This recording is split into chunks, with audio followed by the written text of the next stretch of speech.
People with high blood pressure are frequently told to lower their salt intake. This advice has been repeated so many times that it's now believed that salt causes high blood pressure. Salt does not cause high blood pressure, but may cause a spike in salt-sensitive individuals. However, notice not everyone who has cardiovascular risk is salt-sensitive. To be clear, salt sensitivity does not cause, just contributes to the problem. If you have high blood pressure, you have about 50% chance of being salt sensitive. If you don't have hypertension, your chances of being salt sensitive is only 1 in 4. Clearly, salt sensitivity increases with hypertension. But what makes a person salt sensitive? Right now, we know about 12 different factors that play a role. Some you can change and some you cannot.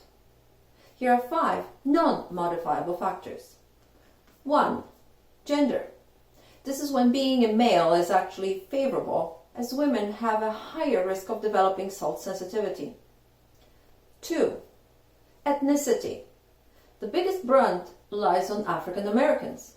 3 out of 4 are salt sensitive, and there is an explanation for it. African American kidneys have slow sodium excretion rate. Hence, their bodies are more prone to sodium retention. 3. Researchers found some genetic variations related to sodium sensitivity, but we are not really sure how much they play a role in hypertension. 4. Birth weight.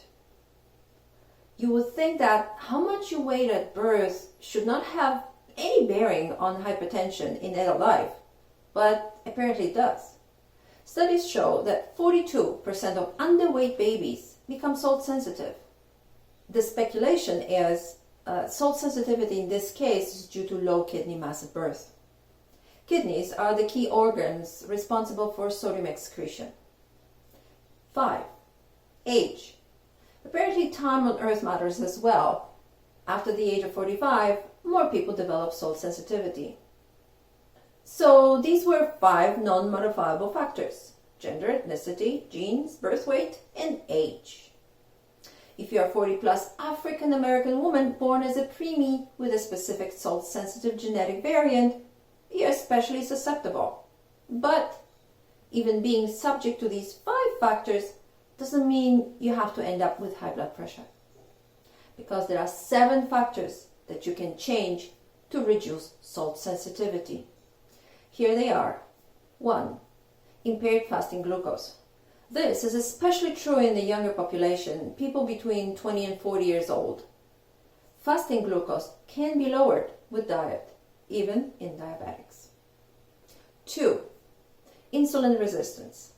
Salt sensitivity and insulin resistance are linked. But here's the catch. You may have it without knowing. If you're solely relying on a family doctor for testing, you're likely never been checked for insulin resistance. Insulin sensitivity is not the same as diabetes or prediabetes.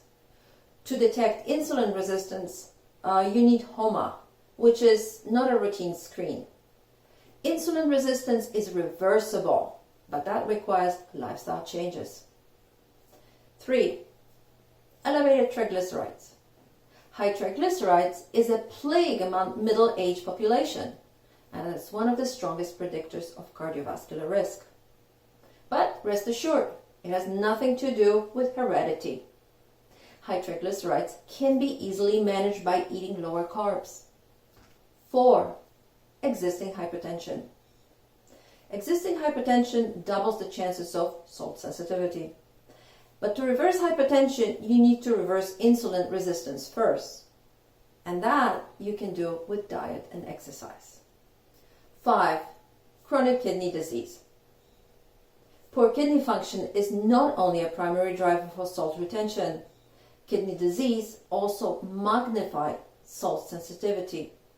Studies demonstrated that the loss of one kidney can make a person more sensitive to salt. 6. Albuminuria, or protein in urine. It is linked to salt sensitivity as well. Interestingly, depression, anxiety, and stress make kidneys leak proteins. Fortunately, emotional management is a skill and can be acquired. 7. Other lifestyle factors. Generally, poor diet and lifestyle worsen salt sensitivity. So if your diet or lifestyle is less than perfect, this should be your starting point. What's the take-home message? There are actually 3. First, know that not everyone who has high blood pressure is salt sensitive. So not everyone benefits from salt restriction. Second, know that salt sensitivity depends on several modifiable factors, and that means you can be in charge.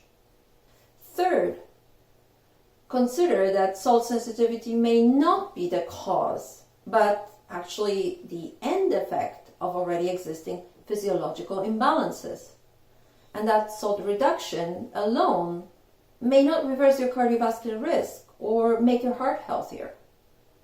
Subscribe to get further tips on how to strengthen your heart and finally get that A in health. See you soon.